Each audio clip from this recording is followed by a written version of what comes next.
Okay, today I'm going to show you a way that I've been fixing the kefir. Basically, you want to take this, and you can see it's kind of separated. This is mostly the liquid down here, and then it's like up at the top. But if you can, pour off most of that liquid, because that's where it's got the wangy flavors in that. You just have to pour it in this.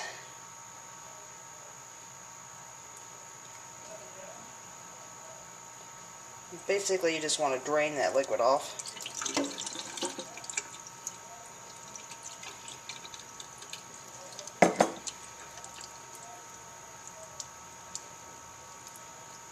So like I said, that's where it's the wangiest and stuff. It's like I said, you can see what this looks like. Almost like cottage cheese. It looks gross, but believe me, it's when you mix it up, it's really good. And this stuff is really good for you, so.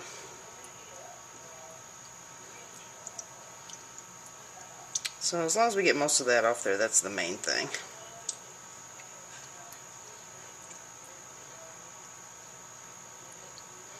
Okay, so now I've got like a blender. I'm going to dump that in there.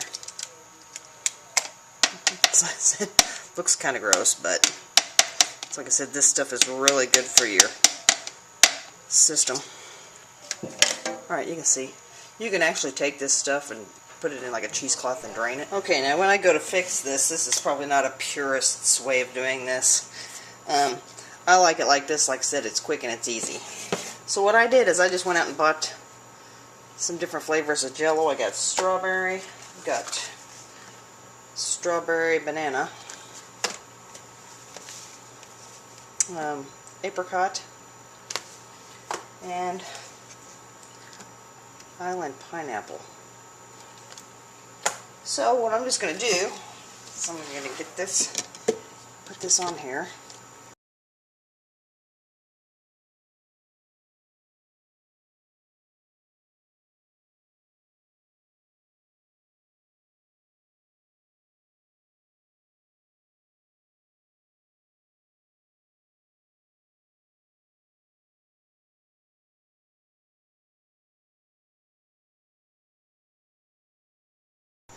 Okay, we put our Jell-O in there, and it's like I said, probably 2 to 3 tablespoons, and probably like 2 tablespoons of honey.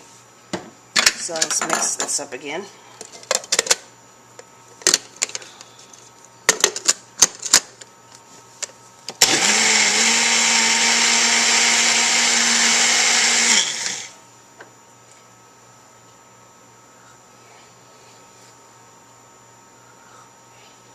Alright, taste again. Like I said, this gets pretty thick with this Jell-O in here.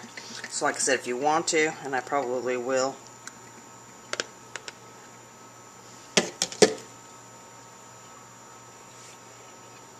give me just a little bit more sugar, or honey. Just a little bit more, and then I think I'll put just a teeny bit of milk in there to thin that down.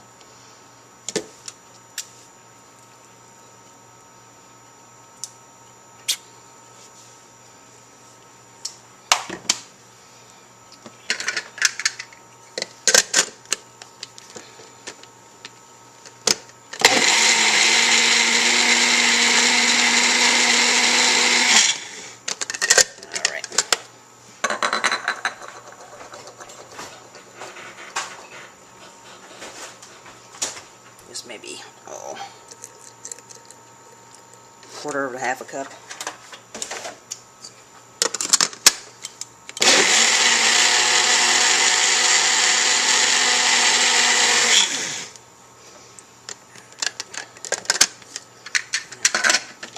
Kind of see what the consistency is.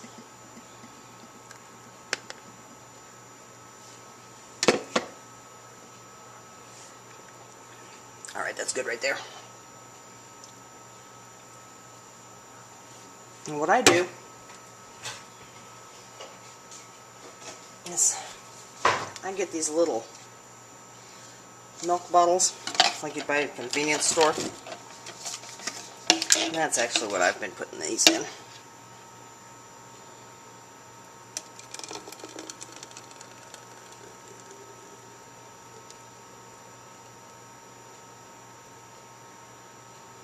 There we go. Enough for tomorrow morning. So like I said, I usually mix this up about every day, every other day. So then we'll put this in the refrigerator. And come tomorrow morning, when I get ready to drink this, I'll probably have to shake it up again, because it will separate a little bit.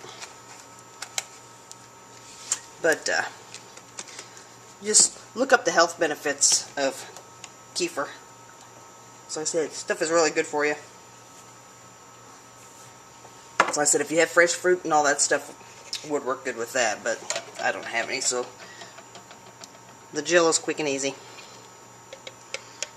So anyway, I'll show you how I strain the grains out too. In the fridge. Okay, what I'm going to do now is I'm going to strain the grains out of this.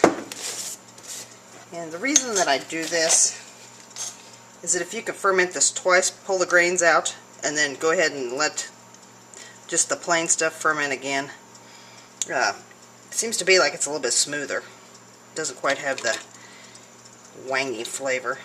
If you like wangy, that's fine. Just go ahead and do it like this. And just go ahead and, as you can see all that liquid, it's coming off of there.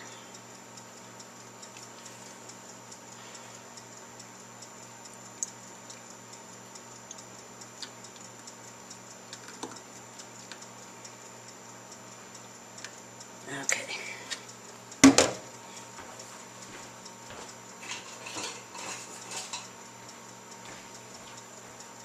So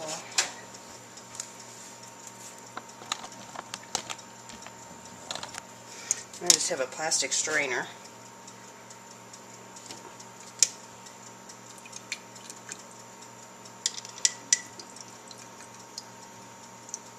And I'm actually going to strain this through here. Probably make a mess, but anyway. And then just push it through here.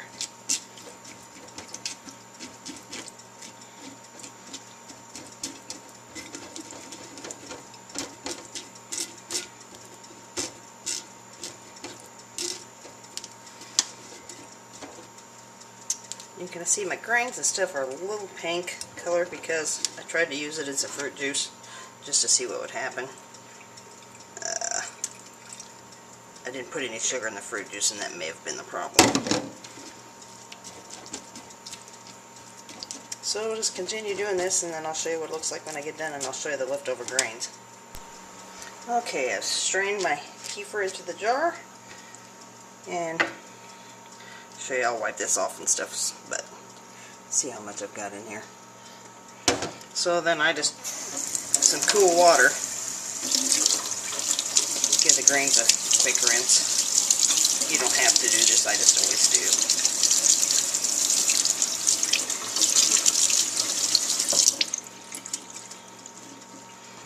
Let's squeeze that little with extra water. But you can see how the grains are kind of pink. That's from putting them in grape juice. But they still work for this just fine. So, and then I've rinsed out my jar here. Put the grains back in.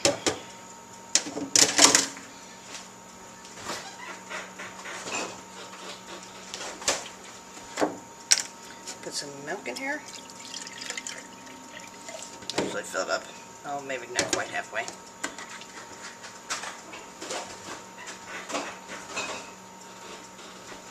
And the milk I have here now is 2%, but whole would probably, I think actually probably works better, but my cholesterol and my blood sugar is a little high, so I've switched to 2% milk.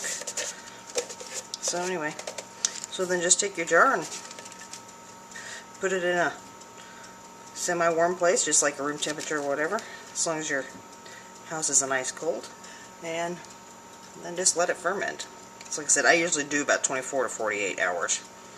And then we'll just repeat the process, take the grains out and then strain it, and we'll just start all over again, and then we'll make the smoothie. I'll show you here in just a minute. Oh, and when you go to ferment this the second time without the grains, just go ahead and do it like you do with the grains and put the coffee filter on the top.